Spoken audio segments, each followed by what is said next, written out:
Hello সবাইকে, কখনো ঘরে ও কখনো বাহিরেতে আপনাদের সকলকে জানাই অনেক অনেক স্বাগতম।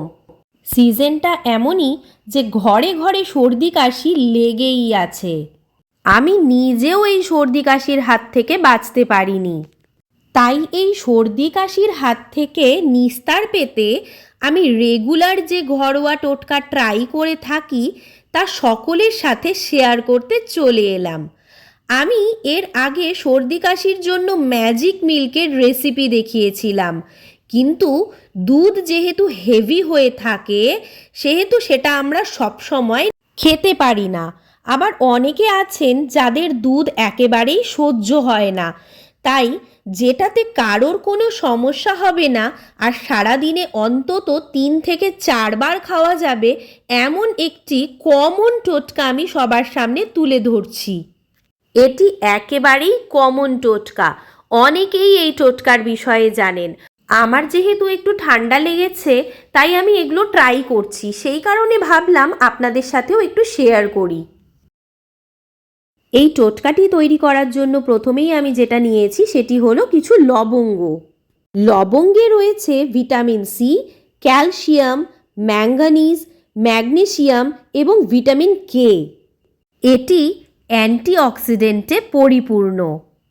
এটি আমাদের শরীরের রোগ প্রতিরোধ ক্ষমতাকে বৃদ্ধি করতে সাহায্য করে। আপনি যদি প্রতিদিন লবঙ্গ খেতে চান সেটি আপনার স্বাস্থ্যের পক্ষে যথেষ্ট উপকারী হবে, তবে প্রতিদিন লবঙ্গ খেতে চাইলে একটি করে লবঙ্গ খেতে হবে। একটির বেশি লবঙ্গ আপনি প্রতিদিন খেতে পারবেন না। লবঙ্গের আরও অনেক গুণাবলী রয়েছে, যেমন এটি ওজন কমাতে সাহায্য করে, দাঁতের ব্যথা উপশম করে, ত্বকের যত্নে সাহায্য করে, চুলের বৃদ্ধিতে সাহায্য করে, ক্যান্সারের ঝুঁকি কমাতে সাহায্য করে, ডায়াবেটিস কমাতে সাহায্য করে, হৃদরোগের ঝুঁকি কমাতে সাহায্য করে। এরকম আরও অনেক রয়েছে লবঙ্গের উপকারিতা, তবে আমি এই একটি ভিডিওতে সমস্ত কিছু বলতে পারছি না। লবঙ্গের পরে আমি এখানে নিয়েছি কিছু পরিমাণ গোলমরিচ।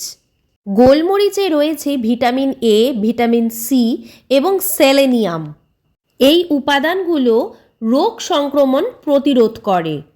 আপনি যদি প্রতিদিন কমপক্ষে 4 থেকে 5টা গোলমরিচ খেতে পারেন সেক্ষেত্রে আপনার রোগ প্রতিরোধ ক্ষমতা বাড়িয়ে তুলতে সাহায্য করবে গোলমরিচ। লবঙ্গের মতনই গোলমরিচেরও অনেক রকমের উপকারিতা রয়েছে, যা আমি এই একটি ভিডিওতে বলে দিতে পারবো না, তবে গোলমরিচ খাওয়ার কিছু বিধিনিষেধ রয়েছে যেটা আমি এখানে বলে দিচ্ছি। গোলমরিচ কখনোই প্রেগনেন্ট মহিলা ও ল্যাকটেটিং মাদারদের খাওয়া উচিত নয়। গরমের সময় অতিরিক্ত মাত্রায় গোলমরিচ খেলে নাকের রক্তপাতের সমস্যা দেখা দিতে পারে। যাদের অতিরিক্ত মাত্রায় গ্যাস অ্যাসিডিটির সমস্যা রয়েছে তারাও কিন্তু গোলমরিচ খাবেন না। লবঙ্গ আর গোলমরিচের পরে আমি এখানে নিয়েছি কিছু পরিমাণে এলাচ। এলাচে রয়েছে protein, carbohydrate, cholesterol, calorie, fat, fibre, niacin, riboflavin, pyridoxine, thiamine, electrolyte, sodium, potassium, calcium, copper, iron, magnesium, manganese, phosphorus, zinc, vitamin A, vitamin C etcetera. এলাচ সর্দি কাশি, ফুসফুসের সমস্যা ও রক্ত সঞ্চালনের সমস্যা ইত্যাদি থেকে মুক্তি দেয়। ব্রঙ্কাইটিস বা শ্বাস প্রশ্বাসের কোনো রকম সমস্যা থাকলে এলাচ খাওয়া খুবই ভালো। এলাচ হৃদরোগের বিরুদ্ধে কাজ করে, শ্বাসকষ্টের বিরুদ্ধে কাজ করে, রক্তচাপ নিয়ন্ত্রণে সাহায্য করে, এটি হজমের কাজে সাহায্য করে, হেঁচকির হাত থেকে রেহাই দেয়, খিদা বৃদ্ধিতে সাহায্য করে, দাঁত ও মুখের জন্যও কিন্তু এলাচ অনেক ভালো একটি জিনিস, এবং এলাচ ক্যান্সারেও কিন্তু খুব কাজে আসে। এছাড়াও এটি রক্ত সঞ্চালন উন্নত করে এবং স্মৃতিশক্তিকে প্রখর করতে সাহায্য করে। এলাচের আরও অনেক গুণাবলী রয়েছে যা আমি এই একটি ভিডিওতে বলে শেষ করতে পারবো না। লবঙ্গ, এলাচ, গোলমরিচের পরে আমি এখানে নিয়েছি 1 টুকরো দারচিনি। দারচিনিরও কিন্তু অনেক উপকারিতা রয়েছে। দারচিনিতে ভরপুর মাত্রায় রয়েছে অ্যান্টিঅক্সিডেন্ট, আর এই অ্যান্টিঅক্সিডেন্ট আমাদের দেহের রোগ প্রতিরোধ ক্ষমতা বাড়াতে সাহায্য করে। দারচিনি কিন্তু পেটের রোগ সারাতে খুব সাহায্য করে। এটি স্মরণ শক্তি বাড়াতে সাহায্য করে, ওজন নিয়ন্ত্রণে রাখতে সাহায্য করে, অ্যাসিডিটি রোধ করতে সাহায্য করে এবং যারা টাইপ 2 ডায়াবেটিসে ভুগছেন তাদের রক্তের শর্করা নিয়ন্ত্রণ রাখতে কিন্তু দারচিনি উপকারী উপাদান হিসেবে কাজ করে। যাদের মাথা ব্যথার সমস্যা রয়েছে তারা যদি দারচিনি দিয়ে চা করে খেতে পারেন তাদের কিন্তু মাথা ব্যথা কমাতেও দারচিনি সাহায্য করে। এছাড়াও এটি ক্যান্সার, টিউমার, লিউকোমিয়া ও লিম্ফোমা ক্যান্সারের কোষগুলোর প্রভাব কমাতেও সাহায্য করে। দারচিনিরও কিন্তু অনেক রকমের গুণাবলী রয়েছে যা এই একটি ভিডিওতে বলে একদমই শেষ করা সম্ভব নয়। এরপরে আমি এখানে নিয়েছি তেজপাতা। তেজপাতাতে রয়েছে copper, selenium, iron, zinc, manganese, magnesium, potassium, ক্যালসিয়ামের মতন উপকারী নানা উপাদান। সাথে পেয়ে যাবেন ভিটামিন সি, ভিটামিন এ ও ফলিক অ্যাসিড। তেজপাতার অ্যান্টিব্যাকটেরিয়াল গুণ ঠান্ডা লাগতে দেয় না, সঙ্গে এটি জমা কফ বের করতেও সাহায্য করে। তেজপাতার গুণাবলীও কিন্তু অপরিসীম। এটি রক্তের শর্করা নিয়ন্ত্রণে সাহায্য করে, এটি হজম ক্ষমতা বৃদ্ধি করে। এছাড়াও রয়েছে তেজপাতার অনেক গুণাবলী যা একটি ভিডিওতে বলে শেষ করা সম্ভব নয়। টোটকাটি বানানোর জন্য আমি এই সমস্ত শুকনো মশলাগুলিকে একটি মিক্সার গ্রাইন্ডারে গুঁড়ো করে নেব। একেবারে মিহি গুঁড়ো না হলেও চলবে। আমি এখানে যেভাবে গুঁড়ো করে নিয়েছি দেখুন, এটা কিন্তু একেবারে মিহি গুঁড়ো হয়নি, কিছু কিছু দানা রয়ে গেছে। এতে কোনো সমস্যা হবে না। গুঁড়োটাকে এক সাইডে রেখে আমি এখানে নিয়ে নিচ্ছি আরও দুটি উপাদান, যার মধ্যে একটি হলো আদা। আদার উপকারিতা সম্পর্কে আপনারা সকলেই কম বেশি জানেন। এটি ডায়াবেটিস, পাকস্থলীর রোগ, সর্দি কাশি, চুল এবং ত্বকের রোগ আরও অন্যান্য রোগের বিরুদ্ধে সক্রিয় ভূমিকা পালন করে থাকে। তবে আদা অতিরিক্ত মাত্রায় না খাওয়াই ভালো। অতিরিক্ত মাত্রায় আদা খেলে এটি শরীরকে কষিয়ে দিতে পারে এবং নাক দিয়ে রক্তপাত করাতে পারে। এরপর যে উপাদানটি নিয়েছি সেটি হলো তুলসী পাতা। এখানে আপনি চাইলে রাম তুলসীর পাতা ব্যবহার করতে পারেন। আমি রাম তুলসীর পাতা পাইনি, তাই রেগুলার বেসিসে যেই তুলসী পাতা আমরা সচরাচর পেয়ে থাকি আমি সেই তুলসী পাতাই নিয়েছি। তুলসীর গুণাবলী অপরিসীম।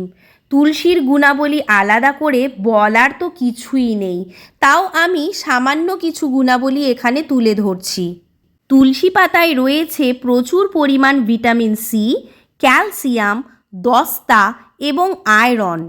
সর্দি কাশিতে তুলসী পাতার সাথে কালো লবণ দিয়ে মুখে রাখলে পরে উপকার পাওয়া যায়। তুলসী পাতা দিয়ে লবঙ্গ ভাজা চিবিয়ে খেলে কাশি সেরে যায়। তুলসীর নরম পাতা চিবিয়ে খেলে কাশিতে শীঘ্রই মুক্তি পাওয়া যায়। কাশি ঠান্ডায় তুলসী পাতা, আদা এবং গোলমরিচ দিয়ে তৈরি চা খেলে সাথে সাথেই উপকার হয়। তুলসী পাতাকে কিন্তু ত্বকের রোগ নিরাময়ের কাজেও ব্যবহার করা হয়। আমি এই তুলসী পাতাগুলোকে একটু গরম জলে ধুয়ে নেব, কারণ অনেকেই জানেন তুলসী গাছের মধ্যে কুকুর টয়লেট করে থাকে। আর এই কারণে অবশ্যই তুলসী পাতা ব্যবহার করার আগে তুলসী পাতাকে একটু গরম জলে ভালো করে ধুয়ে নেবেন। এরপর আমি একটি চা সসপ্যানেও কিছুটা পরিমাণ জল দিয়ে গরম করতে বসিয়ে দিয়েছি, আর সেই জলে এই ধোয়া তুলসী পাতাগুলোকে আমি একে একে তুলে ছেড়ে দেব। আপনারা চাইলে ছেঁচে দিতে পারেন, আমি ছেঁচে দেইনি। তুলসী পাতার পরে আমি সেই জলে দিয়ে দেব সেই গুঁড়ো করে রাখা মশলাগুলো।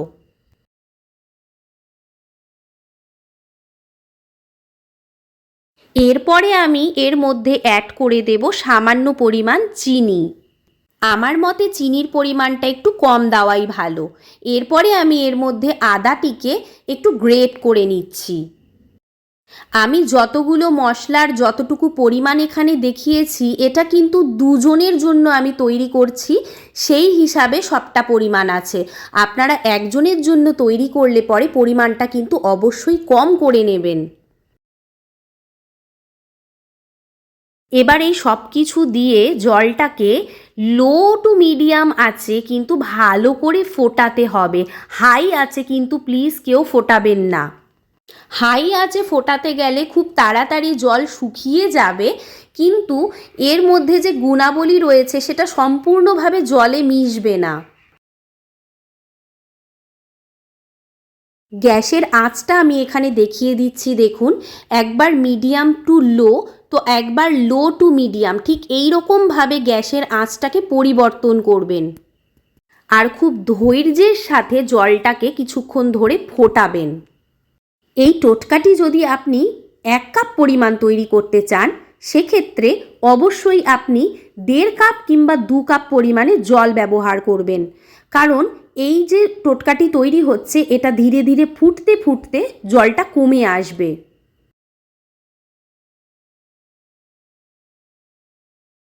এই টোটকাটি ম্যাক্সিমাম মানুষজনের কাছে একদম কমন একটি টোটকা। আমি কিন্তু সেই সকল মানুষদের জন্য এই টোটকাটি মোটেই দেখাচ্ছি না যারা এর সম্বন্ধে খুব ভালো করে জানেন। অনেকে আছেন যারা এই সকল টোটকার বিষয়ে জানেন না, আমার আইডিয়াটা শুধুমাত্র তাদের জন্য। সমস্ত মশলাগুলি খুব ভালো মতন ফুটে গেলে এরপরে আমি এর মধ্যে দিয়ে দেব 1/2 চামচের মতন পরিমাণ চা পাতা। চা পাতাতেও কিন্তু রয়েছে প্রচুর পরিমাণে অ্যান্টিঅক্সিডেন্ট। এই চা পাতা দিয়ে এই জলটিকে মোটেও ফোটানো যাবে না। চা পাতা দিয়ে 10 সেকেন্ডের মতন রেখে গ্যাস অফ করে এটিকে ছেঁকে নিতে হবে। তৈরি হয়ে গেছে আমাদের সর্দি কাশির হাত থেকে বাঁচার জম টোটকা। এটি কিন্তু আপনারা ছোট বাচ্চাদেরকেও দিতে পারবেন, সেক্ষেত্রে পরিমাণটা কম করে দেবেন আর একটু ঠান্ডা করে তাতে মধু মিশিয়ে দেবেন। প্রাপ্তবয়স্করা এটি দিনে 3 থেকে 4 বার নিতে পারবেন। ভিডিওটি রইল এই পর্যন্তই। যদি আপনাদের ভিডিওটি ভালো লেগে থাকে তাহলে প্লিজ একটি লাইক করে যাবেন আর কমেন্ট করে জানাবেন যে ভিডিওটি আপনাদের কেমন লাগলো। আপনারা চাইলে আমাদেরকে ভিডিওর আইডিয়া দিতে পারেন যে আমরা কীরকম ধরনের ভিডিও করতে পারি আপনাদের জন্য।